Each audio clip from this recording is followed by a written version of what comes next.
Good morning, everyone. Happy Thursday. I am Nancy Quinn, and I am here with my associate coach, Lesley Myrick. Good morning, Lesley. Good morning, Nancy. I can tell I'm already tripping over my words this morning. So Is it one of those days already? Yeah, those are fun. I almost called you Lesley. It's all right. I'll answer to anything. You'll answer to anything.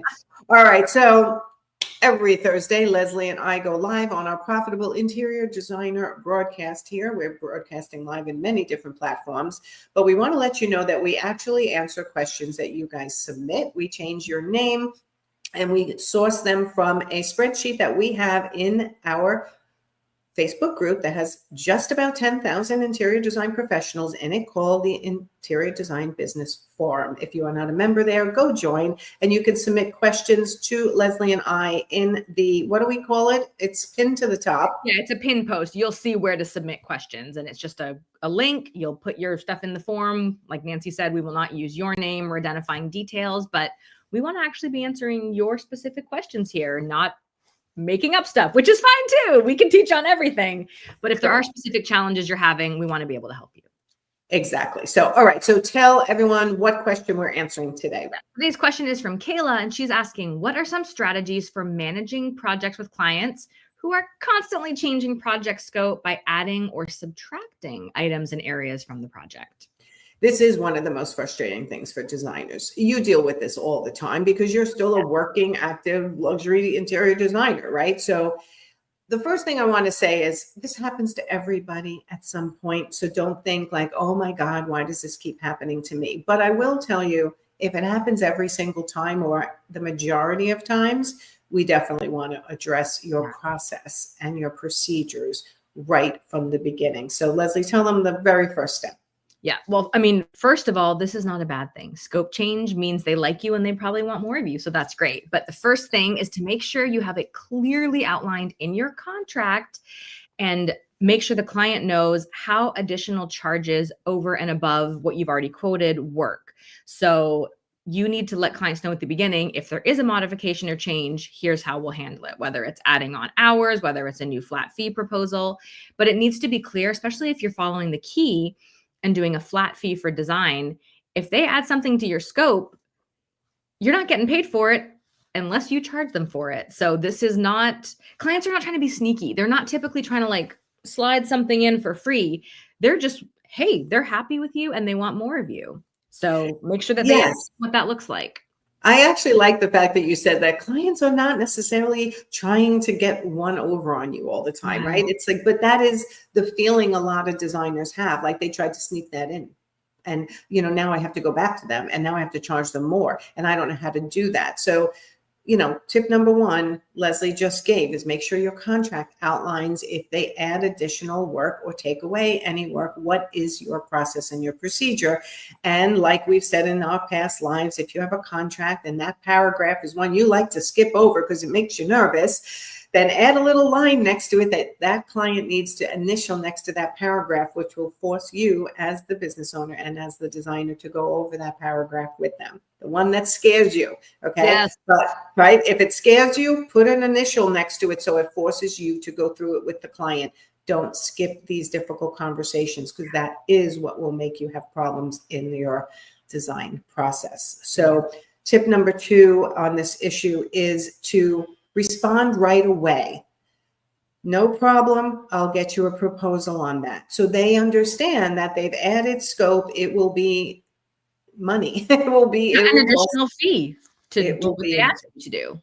Yes. Now there's exceptions to every rule. And this is what always every designer will tell me when they're coaching with me. Yeah, but what if the client is a really good client and they spend a ton of money with me? And what if they say their neighbor needs work and they're trying to tell me they'll refer me? What if? Okay, so there's a ton of what ifs. What we're talking about here is your policy. There's always exceptions to a policy, and I'm not giving specific what exceptions should be, but as the business owner, you can make exceptions. But what I'm telling you is have a policy that you try not to make exceptions, because every time, as Megan Dolly, our virtual CFO, always says, every time you say, well, I'll just do it this time because they're a really good client. Anytime you say just, you're probably Losing money. Funneling money out of your bank account when you should be funneling money into your bank account. Yeah. Right? So answer the client immediately. No problem. I'll get you a proposal on that so that you've now gotten past that point of nervousness where I got to tell them this is going to cost them more money, and then get it done right away. Don't drag your feet because of your nervousness. Right? Did I miss anything? And say that to them. Don't try to sneak it in on a bill later, or like, this is something where it is a good thing. If a client is asking for more, they like you, they trust you, they think your work is great. If you say, no problem, I'll get you a proposal, the answer is most likely perfect. If there is pushback or resistance, that's a different conversation, but just try this and see what happens. You might be surprised. Most people, they're not stupid. They're not trying to be sneaky. They're not trying to take advantage of you. They just like what you're doing and want more. So great. You want more? This is what it costs to do more. Let's go. Exactly. And if there's a delay where you can't get to it, right away, you want to set it as another stage, you can do that too, right? So tell them tip number 3. Yeah, this can happen. I mean, if you're in the middle of a project and all of a sudden the client's like, hey, I've been thinking about doing X, Y, or Z in the upstairs. Sometimes it just isn't the right time to do that. And adding it on will delay the project, will cause issues. And if that's the case, you can tell them, you know what, I would love to do that for you. Let's hold on that and address it as a separate project when this is done. That way we can keep our current project and our schedule on track and then get started on the next phase upstairs.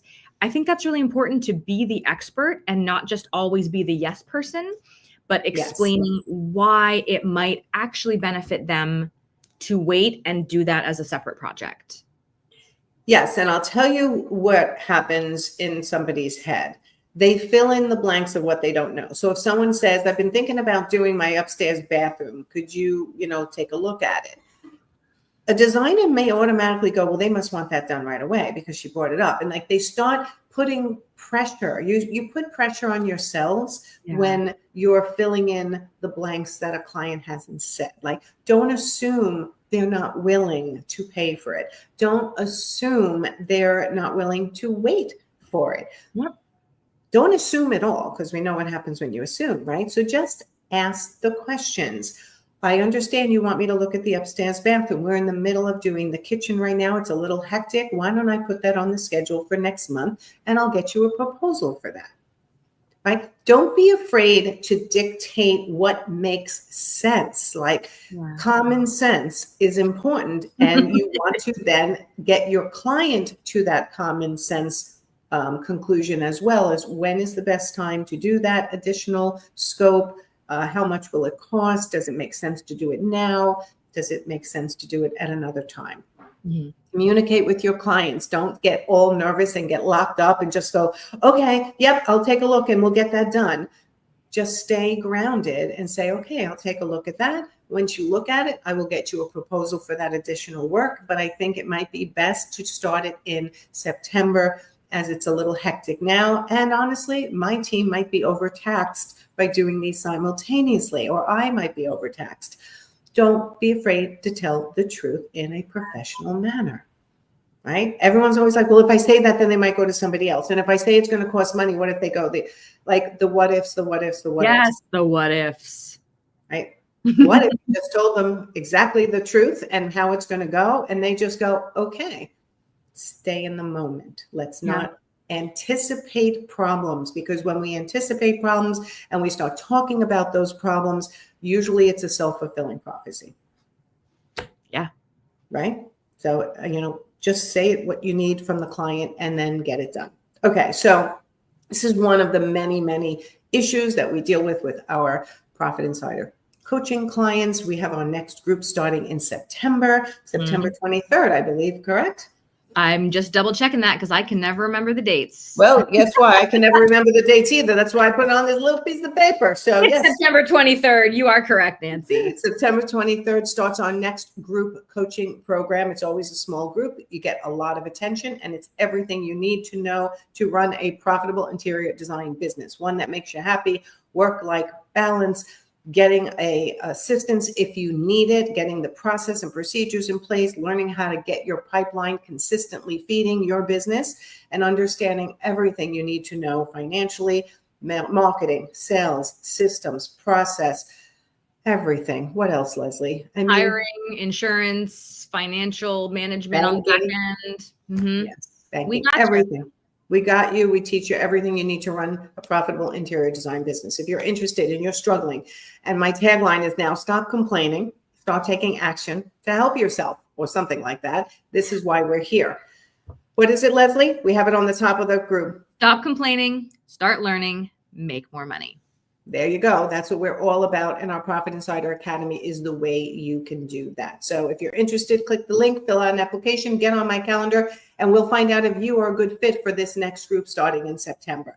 This is the year to stop complaining, start learning, and make the money. Make more money. Make more money, right? I want you guys not to have a really stressful hobby. I want you to have a really well-oiled machine business that serves your life, period. End of story. So, all right. So click the link, fill out the application. If you're not making the money you'd like to make, or you're not achieving the goals you're looking to achieve in your business, that's what we're here to help you with. All right. And if you have a question for us that you would like us to answer in our Profitable Interior Designer broadcast every Thursday, submit it in the questionnaire in our Interior Design Business Forum Facebook group. That's a lot of words. That is a lot of words.